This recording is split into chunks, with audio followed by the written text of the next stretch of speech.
Bonjour, aujourd'hui c'est démonstration pratique.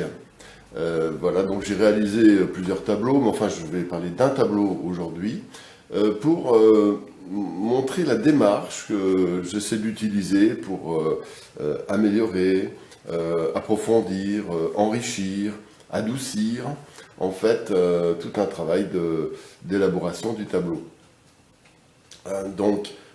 Voyons directement. Voilà ce tableau. En fait, j'ai voulu réaliser une chose différente de ce que je fais d'habitude. Ce tableau est très grand. C'est un 60 figures pour ceux qui connaissent. Il est sur toile et il représente un sujet que j'aime bien faire, c'est le fauteuil qui est pour moi le symbole de notre passage sur Terre. Je sais pas pourquoi je dis ça, mais enfin bon, moi ça m'amuse beaucoup. J'aime bien l'idée du fauteuil, c'est un endroit confortable, positionné, dans lequel on se positionne pour méditer, se relaxer. Il y a plein d'aspects très évidemment chaleureux et positifs. C'est ce qui m'intéressait dans ce tableau. Alors maintenant, je l'ai réalisé avec, pour l'instant, c'est la phase acrylique. Je vais d'abord le commencer à l'acrylique. J'ai fait toute une trame autour du sujet du dessin que j'ai préparé auparavant sur une feuille de dessin, ce que j'appelle la carte postale, voire mon autre vidéo. Et en fait, j'ai fait donc une sorte de mise en scène sur un petit crowbar que je peux vous montrer. Voilà l'idée générale que je veux donner au tableau. Donc je fais quelques indications, je sais quelle gamme de couleurs, j'ai donné le contexte dans lequel je vais réaliser ce tableau. Donc là je l'ai fait avec cette fameuse chronologie, la mise en place des effets de matière, vous voyez plus près. Donc là c'est tout un travail de projection, de coulure, etc. En fait j'aime déstabiliser le tableau dans un premier temps par un peu d'excès d'effets de matière que je contrôle et que j'adoucis progressivement. Et le travail de l'acrylique permet ça, c'est-à-dire les jeux de fusion, les jeux de coulures. Vous voyez, j'ai mis aussi des coulures. En fait, tout ça, ça a pour but de représenter quelque part ce qui se passe dans la nature. Il y a plein d'éléments qui sont confus en apparence, qui sont incroyablement complexes, mélangés. Et c'est une manière de faire intervenir la nature à l'intérieur du tableau. Les coulures, les fusions, les griffures, etc. Finalement, c'est toute une dimension organique qui s'insère dans la matière du tableau. Ce qui donne une trame un petit peu comme le jardinier qui va préparer sa terre. C'est un peu ça Donc, autour d'un dessin qui était préparé autour d'une idée, bien sûr, la mise en place se fait avec... donc j'ai mis un petit enduit au début pour enlever le grain un peu excessif de la toile, et j'ai mis un tout petit peu de pierre ponce pour faire un tout petit peu de granulation. Ensuite, les effets de matière, comme je dis là. Et alors maintenant, nous en sommes là. Alors, qu'est-ce qui ne me plaît pas? Qu'est-ce qui me plaît? Qu'est-ce qui me plaît pas? Il y a une chose qui me plaît, c'est l'idée de ce fauteuil, évidemment. Mais je le trouve un peu trop central. Je trouve qu'il est un petit peu trop...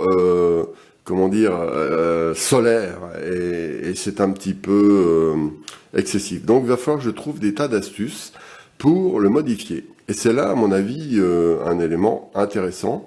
C'est c'est une sorte de défi, comment améliorer le tableau sans l'affadir, sans le durcir. Donc c'est une sorte de défi.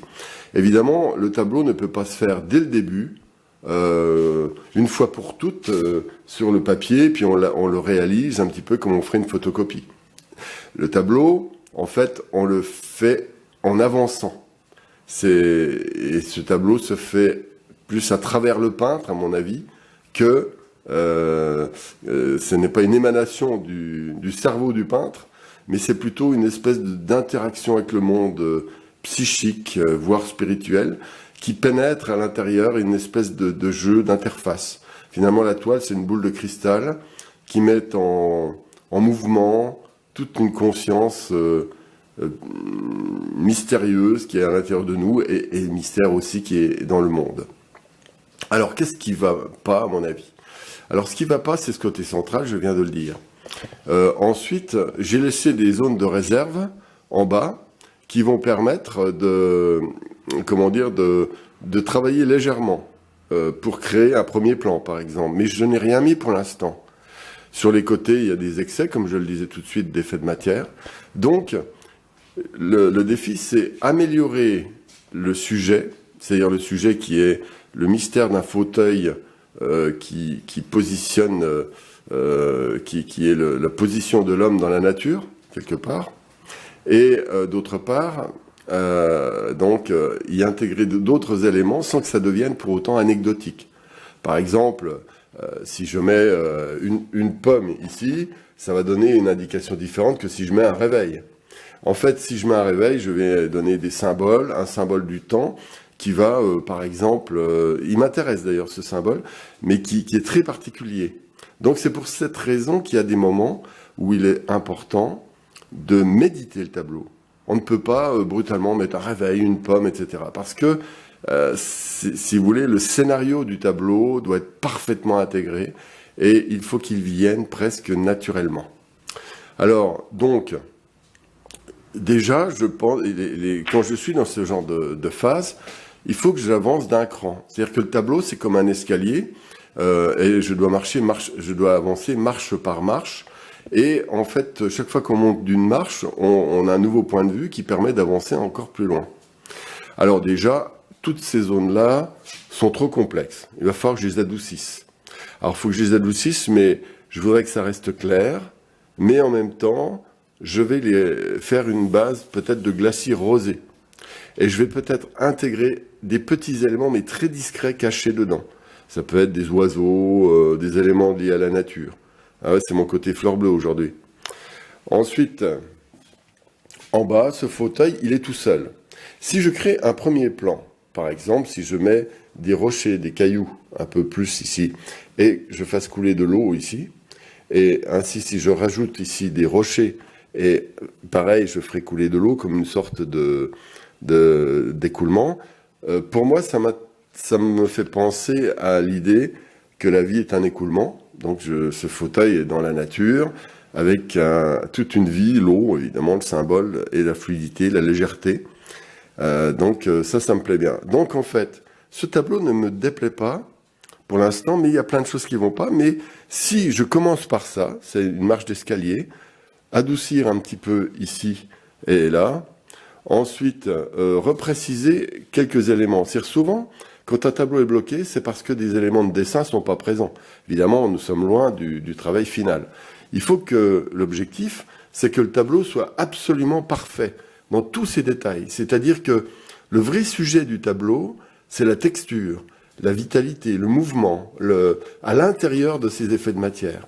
Donc ce travail-là peut se faire progressivement.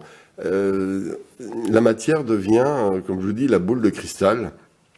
Et c'est important que les couches, après je vais travailler en peinture à l'huile pour la finition, et je referai une autre vidéo pour ce tableau, pour montrer l'étape suivante. Et donc, ce travail-là ne peut pas se faire par la tête, il ne peut se faire que par la sensibilité.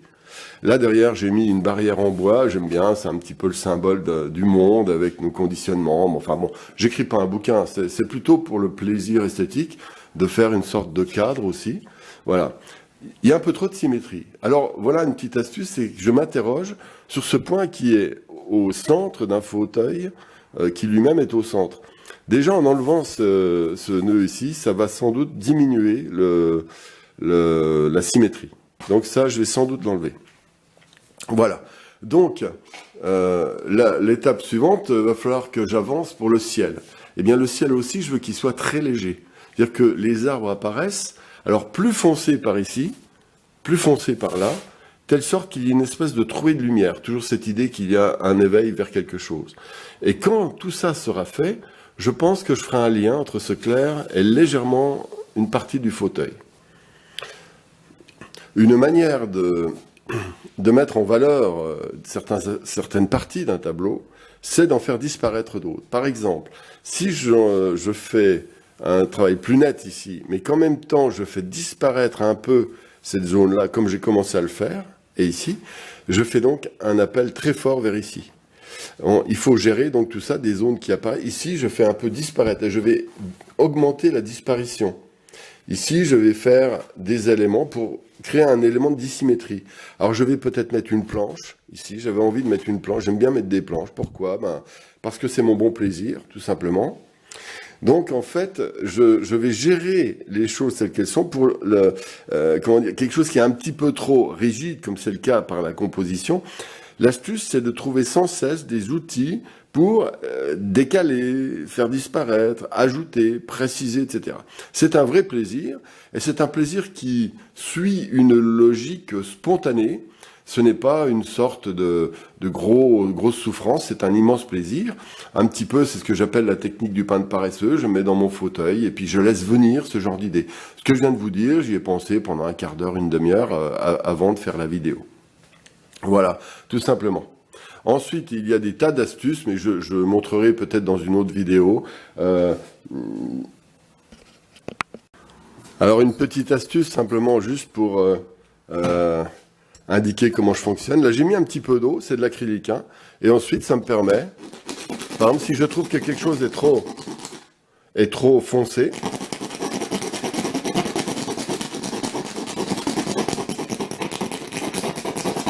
voilà. Et donc, quelque part, j'ai légèrement adouci. Ensuite, un petit glacis. Ensuite, quelques projections. Ici, si je veux faire disparaître, je fais ça. Je peux en même temps faire ça. Et en même temps, faire des projections. Et quand ce sera sec, faire un glacis. C'est-à-dire que c'est trois éléments qui vont modifier légèrement pour gérer tout ça. Donc, c'est des petites astuces techniques. Ici, par exemple, je peux très bien tramer. Là, ça ne va pas me servir à faire disparaître, mais à tramer, à créer des effets de matière qui permet en même temps d'éclaircir et en même temps de créer une vie interne à la matière. Par exemple, ici, si j'ai une tâche qui me semble trop forte, par exemple celle-là, bon, c'est pas vrai, elle ne me semble pas trop forte, mais je la fais disparaître. Voilà. Donc, en fait, il y a une gestion depuis l'ensemble du tableau jusqu'à des micro-détails où on joue comme ça. Et par étapes, c'est-à-dire le tableau se fait, comme je le disais au départ, en avançant, en cheminant. Le peintre, donc, n'est que l'outil d'un tableau qui se fait par lui-même. C'est amusant comme concept. Voilà. Donc, de temps en temps, je ferai des démonstrations un peu comme ça, qui n'ont pas de valeur formelle, mais qui sont, à mon avis, l'essentiel. Ainsi, cette approche du tableau, de remise en forme du tableau, est, à mon avis, la chose la plus importante en peinture. Tous les effets de matière, tous les outils ne sont en fait que des éléments qui se mettent au service de ce que je viens de dire.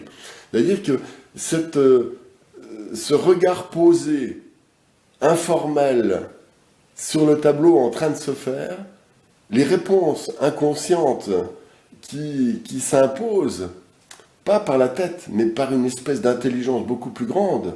Nous sommes tous très intelligents, n'oubliez pas.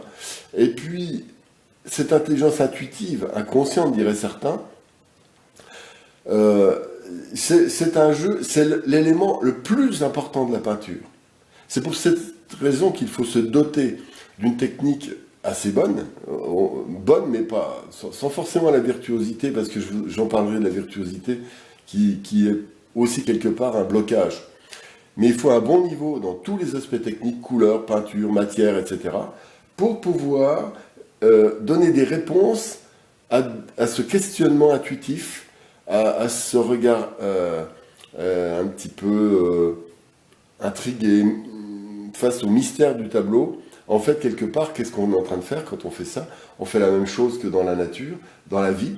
On est face à un monde qu'on comprend mal. Je sais pas, moi, vous compreniez bien, mais moi, non.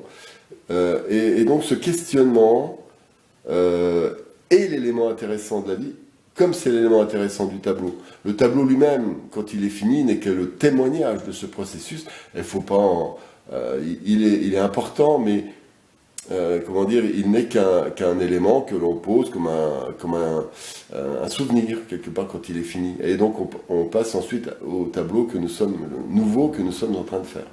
Voilà ce que j'avais à dire. Voilà une petite approche. Je suis un peu confus, sans doute, sur certains aspects, parce que je ne veux pas être un spécialiste de la vidéo, je suis pas TF1, hein, heureusement d'ailleurs. Et donc je préfère dire des choses spontanément, de manière assez authentique, plutôt que de tout calculer, préparer, etc. Voilà, tant pis pour moi si cet aspect peut faire fuir quelques youtubeurs.